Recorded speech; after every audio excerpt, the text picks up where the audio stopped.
अस्सलाम वालेकुम नाज़रीन। आज हम रफ़ी मुस्तफ़ा के नए नावल एक रास्ता है ज़िंदगी, इसके बारे में गुफ्तगू करने के लिए बैठे हैं।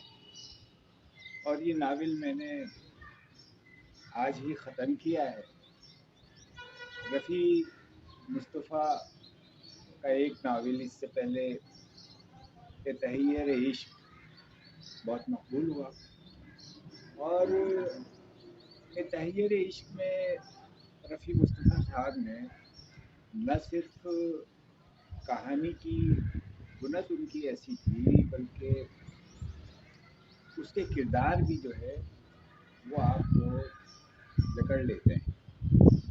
और सबसे जो अच्छा लगा वो ये था कि उसमें हैदराबाद सिंध की तारीख भी थी, उसके जीते जागते गलियां और चौबारों के किस्से भी थे, और उस शहर के बारे में बहुत पुरानी यादें, पुराना शहर, उसके बहुत सारे वाक़यात से ज़हन में वो सारे सिलसिले बनाए थे। तो अब जो नावल आया है रफ़ी मुस्तफ़ा साहब का, एक रास्ता है ज़िंदगी, और ये रास्ता है ज़िंदगी हमारी 100 साला ज़िंदगी, तारीख, सकाफ़त, हमारे आबा व अजदाद का रहन सहन, वो सब कुछ इस नावल में समोया हुआ है। इस नावल की किरदार आपके अपने किरदार हैं, जिनसे कि आपका रोज से वास्ता होता है। और इन किरदारों ने जिस अंदाज से ज़िंदगी बसर की है, जिस मेहनत से पाकिस्तान की सरजमीन में हिजरत के बाद अपने ज़िंदगी के सफ़र का आगाज़ किया, ये दरअसल 3-4 नस्लों की कहानी है। वो नस्लें जो अपने आबा व अजदाद की पहचान, उनके निशानात, उनकी कब्रों से महरूम हो गई, और अपना तहजीबी विरसा भी जो है उससे भी महरूम हो गए, सकाफ़ती विरसे से भी महरूम हो गए। और उस नस्ल ने किस तरह जद्दोजहद की, किस तरह इस पाकिस्तान के अंदर अपने आप को मनवाया,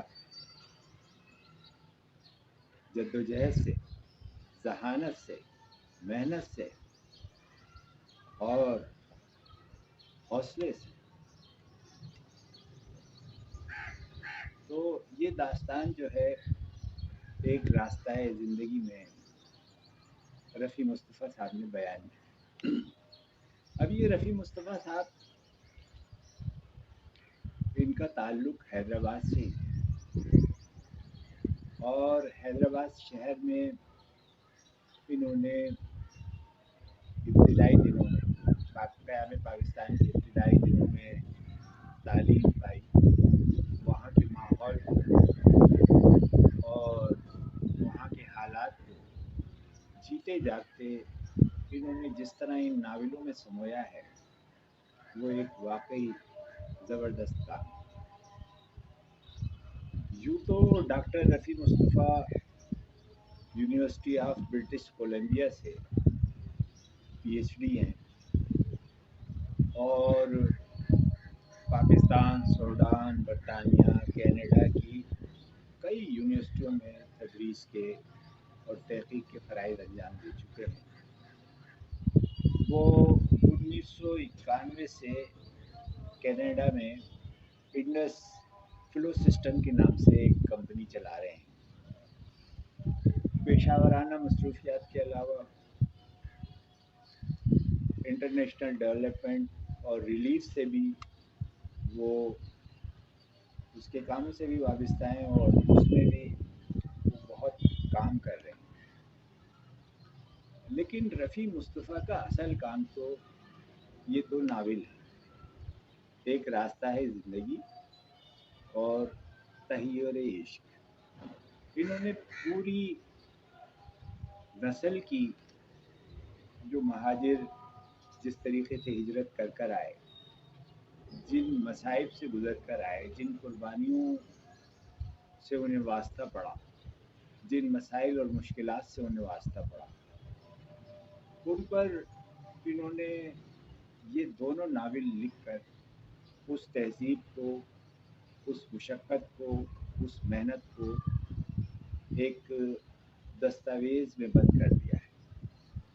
میں سمجھتا ہوں کہ رفیع مصطفیٰ کا یہ ناول ایک تحفہ ہے اس نوجوان نسل کو جو آج زندگی کے بہت سارے مسائل اور پریشانیوں میں گھری ہوئی ہے. انہیں یہ ناول ایک راستہ دکھاتا ہے کہ کس طرح لوگ مشکلات میں، پریشانیوں میں اپنا راستہ تلاش کرتے ہیں. اس ناول کی کہانی جو ہے وہ ایک ایسے خاندان پر محیط ہے جس کی 4 نسلیں بر صغیر کے اندر گزری ہیں. اور اس سے پچھلی نسلوں کا تو ذکر نہیں ہے، لیکن ان 4 نسلوں نے جو کچھ دیکھا وہ اس ناول میں سمو دیا گیا ہے. اس میں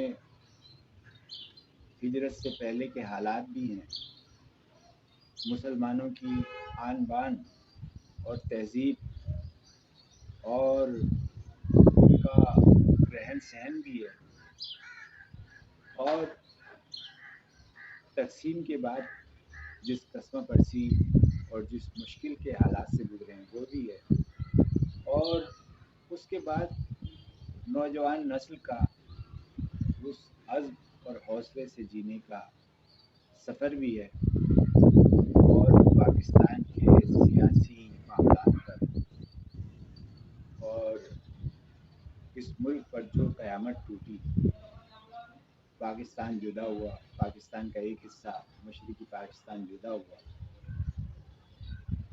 وہ بھی اس کہانی میں سمویا ہوا ہے. اور اس کے کرداروں نے وہ ساری کہانی بیان کر دی جو اس قوم پر، اس ملک پر گزری ہے.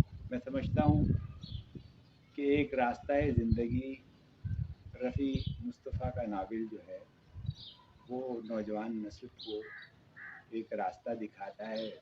ان کو اس ناول کو پڑھنا چاہیے، خصوصاً حیدرآباد شہر سے محبت رکھنے والوں کو ضرور اسے پڑھنا چاہیے کہ اس میں اس شہر کی گلیوں کی خوشبو رچی بسی ہے.